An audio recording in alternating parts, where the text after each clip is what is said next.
Hello, I hope you're having a great week and happy belated Starfield release day. Today's review is about a new and cozy game called Alchemy Garden developed by MadSushi Games.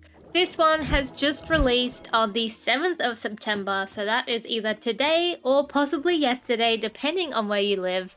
But this one is available on every single platform, so lots of options there. Here you'll play the owner of a quaint little potion shop located just outside of town where you'll need to collect flowers to make potions and sell to the local residents. And thank you very much to the publishers for providing me with a review code and also for letting me play it before it released.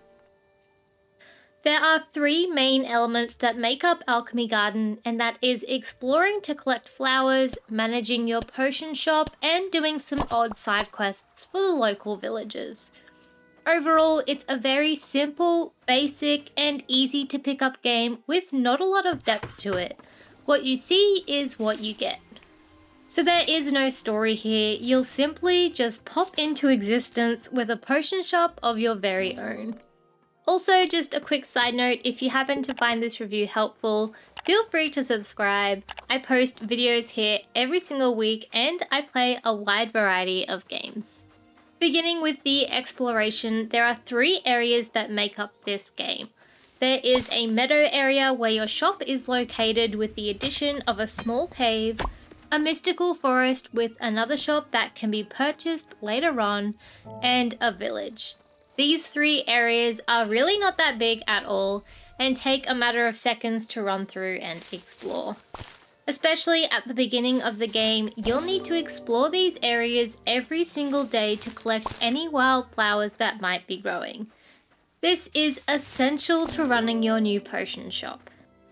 You'll get a journal that will keep track of what flowers you've collected, so if you're really into completing collections, then this game has it. Other than flowers, you won't really find much else here. There are no NPCs to find in any of these areas aside from the village, and no wildlife either. In the village, you'll find a handful of shops and some villagers, of course.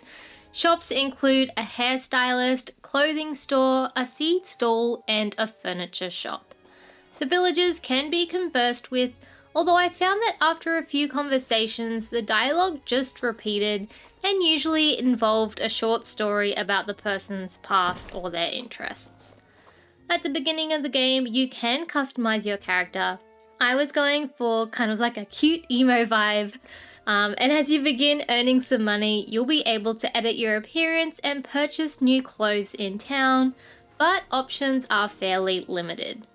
The seed store will offer a handful of seeds each week along with some farming tools, and the furniture shop offers another selection of tools along with some shop items and decorations.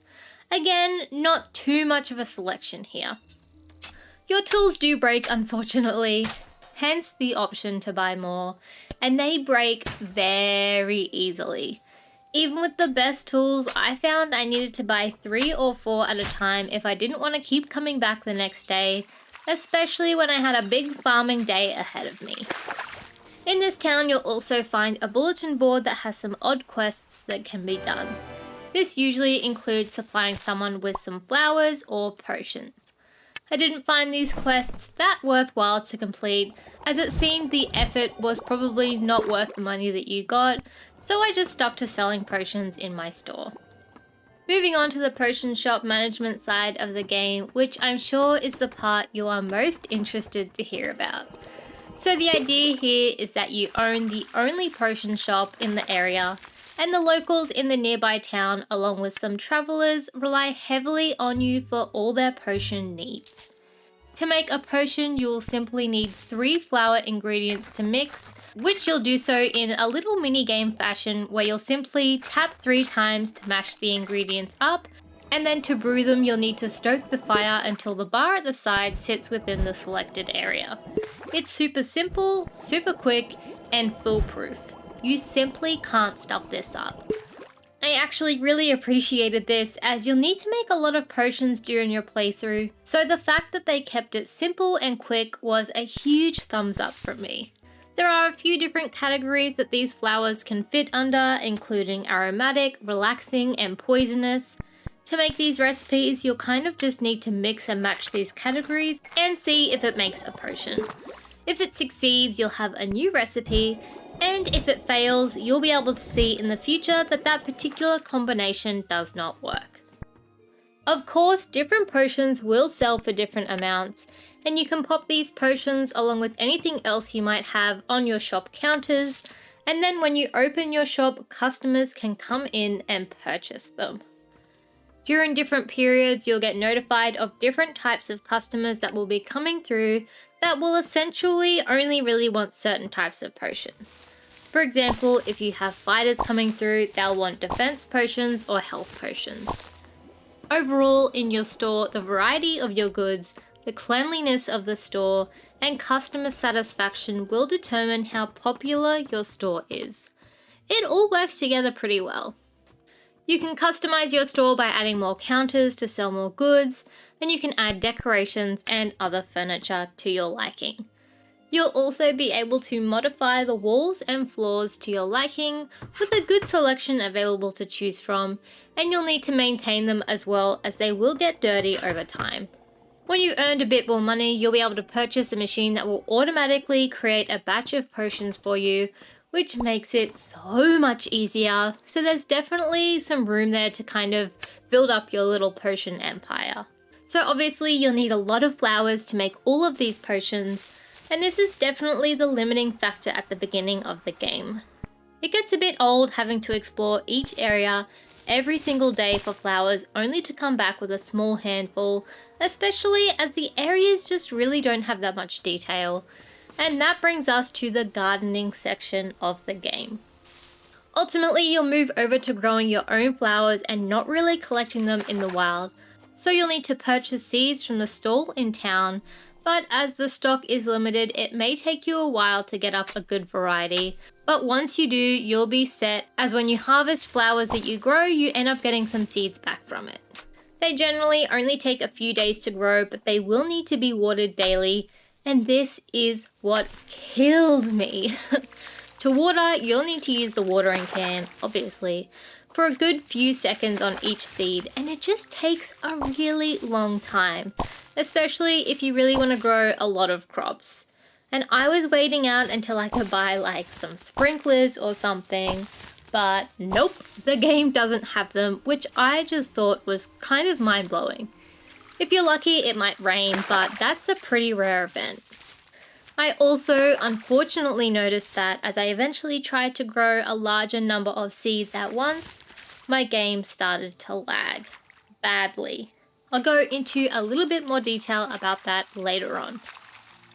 While I found it to be a decent game in the no-think and relaxing aspect, I did find myself getting bored quite quickly. It took me a little over one season to be able to afford the $25,000 witchy house in the woods, and once I did that, I wasn't really sure what my next goal was. I had pretty much accomplished everything that I understood the game had to offer, so that was pretty much it for me. As you can see, this game has a bit of a kind of old school style to it. Initially, I wasn't the biggest fan of the look, but as always, it did eventually grow on me. But overall, I think the look of the game is quite basic and does not scream high effort in any aspect. I think a game can have a simple art style but still have a lot of detail in the characters and environment, but I didn't feel that here. By far, the biggest issue I had with this game was the performance. Like, it's a nice simple game, and while not super detailed in many aspects, it offers a really good relaxing gameplay experience. But from what I had performance-wise, it leads me to believe that maybe the simple vibe wasn't even on purpose or intended, and was perhaps maybe more the result of an overall low-effort game. Firstly, I'll start with the controls. The publishers were very kind and gave me the option of what platform I wanted my review code for, and I chose the Nintendo Switch. Straight away from the menu, I had issues with the controls. I get the strong impression that they've ported this over from PC with no sort of changes being made to ensure compatibility with the Switch controls, and I suspect the same would be true for Xbox and PlayStation. As I moved the thumbstick to change the selection during the menu, it never quite went the way I wanted it to go, and sometimes didn't even work at all. Like, I would go to select something in a menu, and the game just simply wouldn't allow me to do it. It's just a clunky, hard to use control system. It does get easier over time as you become accustomed to it, but I was just not expecting this level of clunkiness. Like, it's pretty bad. Other sort of control issues, such as not being able to run if I had a tool selected, made for more clunkiness. To fill up my watering can, I must unselect the tool, then run over to the river, reselect the tool to fill it up, unselect it again to run back, and then reselect the tool to use it. Also, as I mentioned before, some serious lag whenever I tried to grow a large quantity of flowers, which compared to how many I would grow in any other games, it really is not that many at all, and the lag was really bad. So yeah, I hate to be so negative, but pretty bad performance here.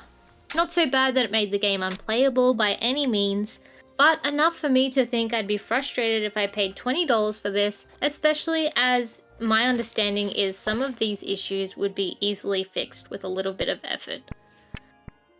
Alchemy Garden is a simple, no-think game that's easy to pick up and get the hang of.